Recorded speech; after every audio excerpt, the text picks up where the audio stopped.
Why flying Indians out of Iran isn't as simple as it was in Ukraine. Indian students' evacuation from Iran. When war broke out in Ukraine in 2022, India moved swiftly.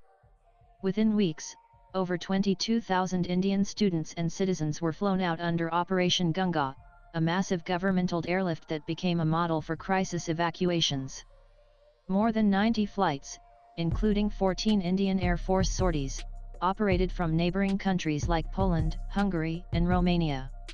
At that time, Europe's airspace remained open, and these nations actively cooperated to ease the evacuation. Also see Iran-Israel war news. Live fast forward to 2025, and a new crisis is brewing, this time in Iran, where Israeli airstrikes and fears of regional escalation have placed thousands of Indian nationals at risk. But replicating the Ukraine playbook here is proving next to impossible. The geography is tougher, the diplomatic landscape more complicated, and the nature of the threat is far more unpredictable. According to recent media reports, nearly 10,000 Indian nationals are currently in Iran.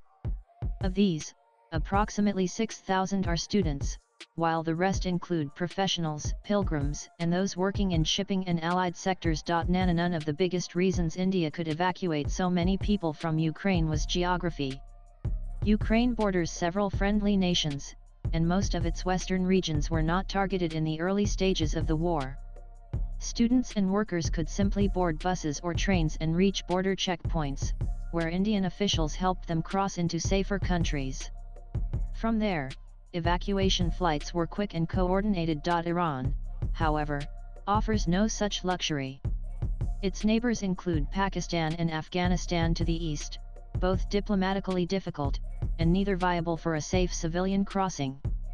Pakistan's airspace has remained closed to Indian aircraft since Operation Sindoor, and Afghanistan is still considered logistically unviable. Azerbaijan, another neighbor, has openly backed Pakistan in diplomatic forums, further narrowing India's options. Armenia and Turkmenistan remain the only realistic corridors.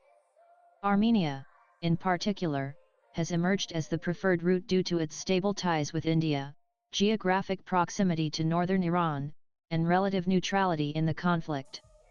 But even these routes require long, overland journeys through potentially dangerous areas. Meanwhile, cities such as Arak, Khoramabad, Kermanshah, Isfahan, and Tabriz are effectively off-limits for evacuation planning due to their proximity to Iranian military or nuclear installations. In Ukraine, evacuation flights began within days. More than 90 flights, many operated by the Indian Air Force, brought students and citizens home.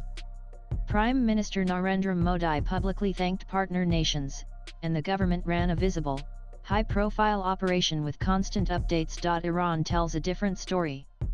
The airspace remains shut due to the threat of missile strikes, and there has been no public declaration of a named evacuation mission.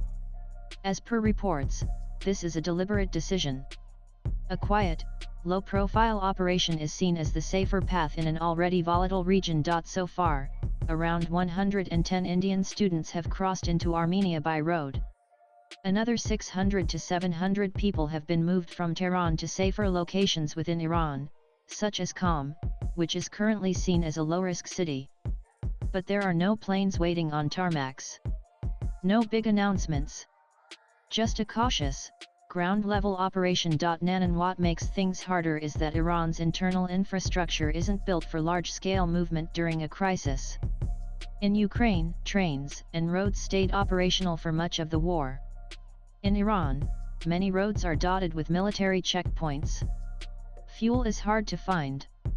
Reports have emerged of Indians traveling over 1,000 kilometers by road, often in unsafe conditions, just to reach a neighboring country's border. Adding to this is the scattered nature of the Indian population in Iran.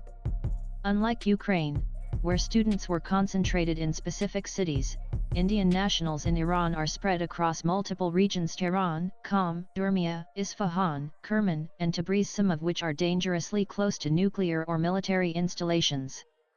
Many simply cannot be moved quickly or safely, especially when air travel is off the table. As of now, around 1,500 Indian students are still in high-risk zones and await further evacuation arrangements. In India is not sitting idle.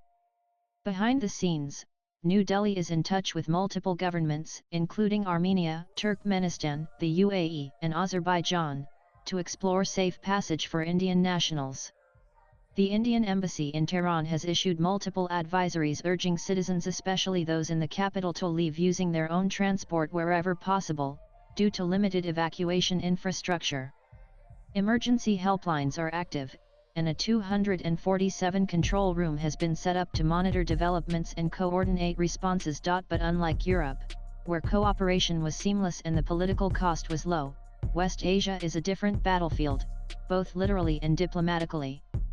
Every movement has to be negotiated, every step calculated. India's evacuation efforts from Iran are expected to continue in phases, with a focus on land-based movement through countries like Armenia and possibly Turkmenistan.